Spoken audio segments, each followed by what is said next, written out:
m'y retrouver à moins à acheter 2 paquets par jour, à consommer plus qu'une bouteille de rhum et commencer à mélanger toutes sortes d'alcool que nous pouvions acheter.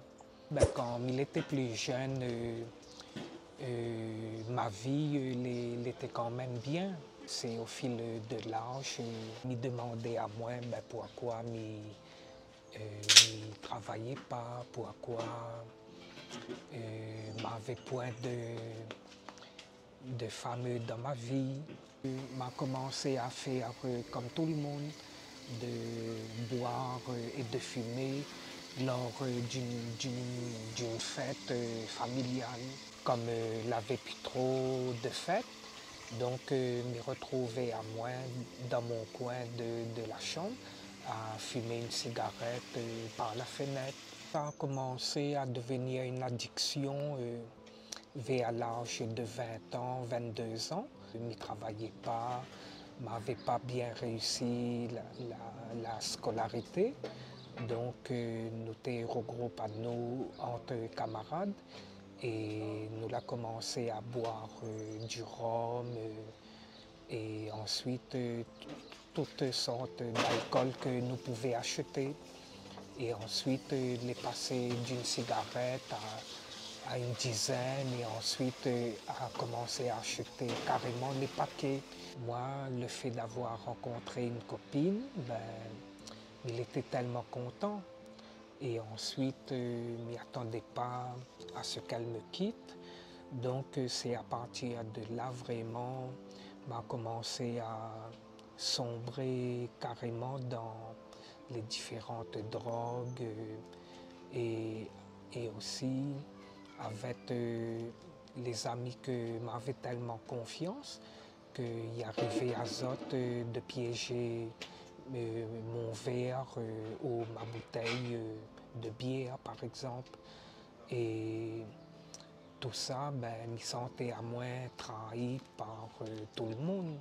Tout ça l'amène à moi à avoir des soucis bancaires parce que comme je cherchais toujours de l'argent, je commençais à demander à la banque un découvert. À chaque mois, je augmentais le découvert jusqu'à ce que je n'ai des soucis avec la Banque de France, que la fermé tous mes comptes et que par rapport à ce que je ne pouvais plus rembourser toutes mes dettes, j'ai commencé à acheter mes propres drogues comme l'ecstasy et même le Rivotril. Et comme il dit, dans les faits, ou sans à ou bien, ou oublie à un moment tous les problèmes, tous les soucis. Et ensuite, je n'arrivais plus à surmonter tout ça. Donc, je consommais de plus en plus ces drogues-là, mélangées avec de l'alcool et aussi fumer le Zamal. La dernière drogue que m'avait eu l'occasion de consommer, c'était de la cocaïne. Il arrivait à moi de sniffer 2 à 3 rangées. Comme il entend parler des nouvelles drogues, il a vraiment peur pour les autres et j'espère de tout cœur que je pourra résister à cette envie de découvrir. Je faisais plusieurs fois que j'essayais de trouver un échappatoire à toutes ces drogues. À force d'être défoncé, tout d'un coup, il est tombé par terre. Donc, c'est l'ambulance qui l'amène à moi à l'hôpital de Belle-Pierre. Sevrage de 15 jours en addictologie. C'est là que m'a découvert l'association Les Maillons de l'Espoir.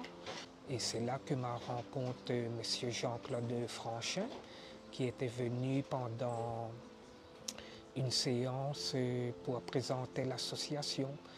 Et ça, c'était ma première et seule cure qui remonte à 2009. Il y a des anciens alcooliques qui discutent, qui apportent leur soutien, leur expérience, la donne à moi ma propre chance. Et maintenant, m'a gagné un contrat PEC avec les Maillons de l'Espoir. Et en même temps, il est toujours bénévole. Il est comme un gage de remerciement que je veux apporter à l'association qu'il fait à moi confiance. Et aujourd'hui, il est content d'être ici. Depuis le 1er janvier 2023 jusqu'à aujourd'hui, m'a pu consommer d'alcool, m'a décidé d'arrêter avec tout ça. Depuis 2008-2009, m'a véritablement arrêté avec les drogues dures. Il arrive à moi de fumer une dizaine de cigarettes par jour. M'y attend impatiemment le mois de novembre avec le mois sans tabac pour pouvoir commencer véritablement à arrêter. Et m'y compte toujours sur le soutien de l'association pour encourager à moi à véritablement sortir de tout ça.